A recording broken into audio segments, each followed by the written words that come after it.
ఎన్నో ఒడిదుడుకులు ఎదురైనా పడిలేచిన కెరటంలా పౌల్ట్రీ పరిశ్రమ నిలదొక్కుంది. గుడ్ల ఉత్పత్తిలో పౌల్ట్రీ రంగం మంచి ఫలితాలు సాధిస్తోంది. ప్రధాన రంగాల్లో ఒకటిగా ఉపాధి కల్పిస్తోంది. వ్యయాలు పెరగడం, గిట్టుబాటు ధర హెచ్చుతగ్గలకి గురి కావడం పౌల్ట్రీ రైతులకి ఇబ్బంది కలిగించే పరిణామాలే అయినా తంటాలు పడుతూనే నెట్టుకొస్తున్నారు. గుడ్డు వినియోగం, ఎగుమతులకి అపార అవకాశాలున్న నేపథ్యంలో సర్కారు కూడా పౌల్ట్రీపై దృష్టి పెట్టింది. పరిశ్రమ అభివృద్ధి కోసం నూతన విధానం తీసుకొచ్చింది. రానున్న 3 ఏళ్లలో 10,000 కోట్ల విలువైన గుడ్ల ఉత్పత్తి సాధించడమే లక్ష్యంగా ప్రణాళికలు సిద్ధం చేసింది. ప్రపంచంలో పోషకాలన్నీ సమృద్ధిగా ఉండి అన్ని కాలాల్లోనూ చవకగా దొరికే ఆహార పదార్థం ఏదైనా ఉందా అంటే అది గుడ్డే. ఎన్నో పోషకాలున్న గుడ్ల ఉత్పత్తిలో ఆంధ్రప్రదేశ్ మొదటి స్థానంలోనూ, తమిళనాడు, మహారాష్ట్ర, హర్యానా, పంజాబ్, పశ్చిమ బంగా తర్వాతి స్థానాల్లో ఉన్నాయి.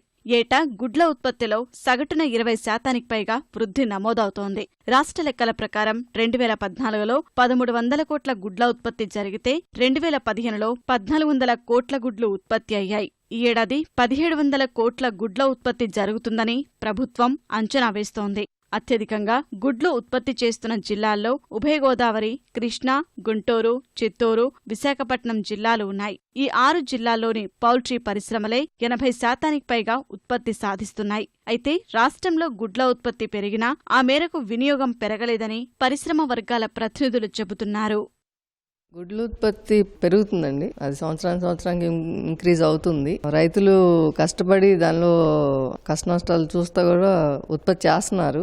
ఉత్పత్తి తగ్గట్టుగా కన్జంప్షన్ లేదు. కన్జంప్షన్ ఇంకా పెరగాలి. పెద్ద పట్టణాల్లో అయితే కన్జంప్షన్ డ్రాస్టిక్ గా పెరుగుతుందండి. చిన్న చిన్న గ్రామాల్లో, సిటీస్ లో ఇంకా పెరగాల్సింది చాలా ఉంది. గవర్నమెంట్ ఈ సైడ్ నుంచి కొంచెం సపోర్ట్ చేసి అవేర్నెస్ బాగా పెంచాలండి. మా ప్రయత్నాలు మేము చేస్తున్నాం, కానీ అవేర్నెస్ ఇంకా పెరగాల్సింది ఉంది. అదే ఫారిన్ కంట్రీస్ లో అయితే చాలా బై ప్రొడక్ట్స్ ఉన్నాయి. మనకి కూడా ఇప్పుడు వస్తున్నాయి, బట్ ఇంకా రావాల్సింది, దానిలో R&D చేయాల్సింది చాలా ఉంది. ప్రభుత్వం సైడ్ నుంచి కూడా దానికి కూడా కొంచెం సపోర్ట్ కావాల్సింది ఉంది. రైతువారి పరిస్థితి ఎక్కువ చేయలేరండి. అది మేము ఓన్గా మా టెక్నాలజీ, మేము ఓన్ టెక్నాలజీ డెవలప్ చేసుకొని దానిలో చేస్తున్నామండి. బయో పొల్యూషన్ తక్కువగా ఉండే షెడ్స్ చేయటం కానీ అదంతా మేము మా ఎక్స్పెరిమెంట్స్ మేము చేస్తున్నాము. గ్రామీణ వ్యవసాయంలో ఒడిదొడుకులు ఎదురైనా కోళ్ల పెంపకం, గుడ్ల ఉత్పత్తి వంటి ప్రత్యామ్నాయ ఆదాయ వనరులతో రైతులు లబ్ధి పొందుతున్నారు. కేంద్ర రాష్ట్ర ప్రభుత్వాలు కూడా పౌల్ట్రీ పరిశ్రమపై భారీగానే నిధులు ఖర్చు చేస్తున్నాయి. రాష్ట్రంలోనూ ఉత్పత్తి రెట్టింపు కావడానికి సర్కారు ప్రోత్సాహం బాగున్నా అవగాహన లేక వినియోగం పెరగడం లేదని పౌల్ట్రీ వ్యాపారులు తెలియజేస్తున్నారు. పట్టణాల్లో గుడ్డు తినేవారి సంఖ్య పర్వాలేదని వివరిస్తున్నారు.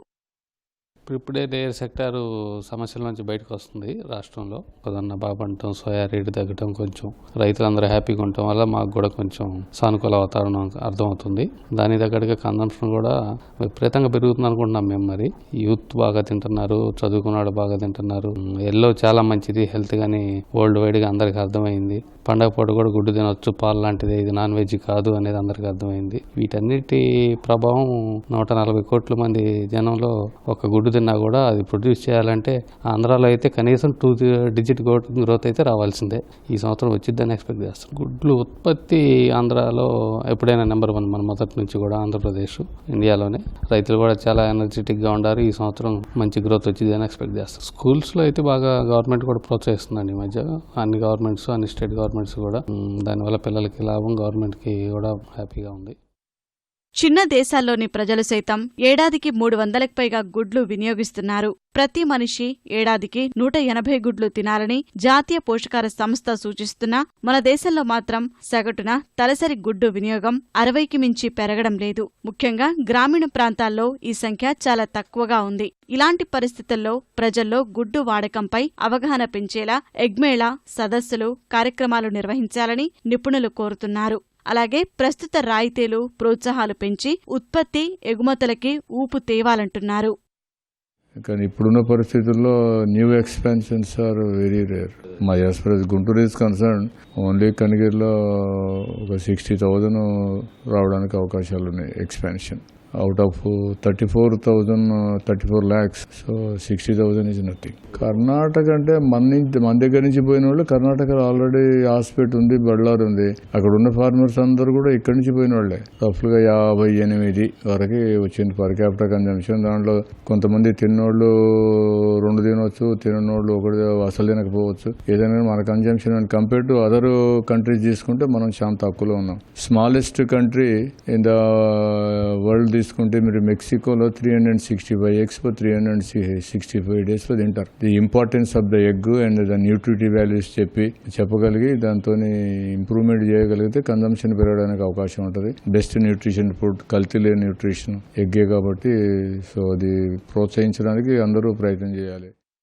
వినియోగం పెరిగితే గుడ్డు ఉత్పత్తి పెరుగుతుంది. తద్వారా రైతులకి గిట్టుబాటు ధరలు లభిస్తాయి. పౌల్ట్రీ వికాసానికి నూతన విధానం తెచ్చిన ప్రభుత్వం రైతులు ఎదుర్కొంటున్న సమస్యలపై దృష్టి సారించి ఉత్పాదకాల ధరలు తగ్గించగలిగితే పరిశ్రమ వృద్ధి చెందుతుంది.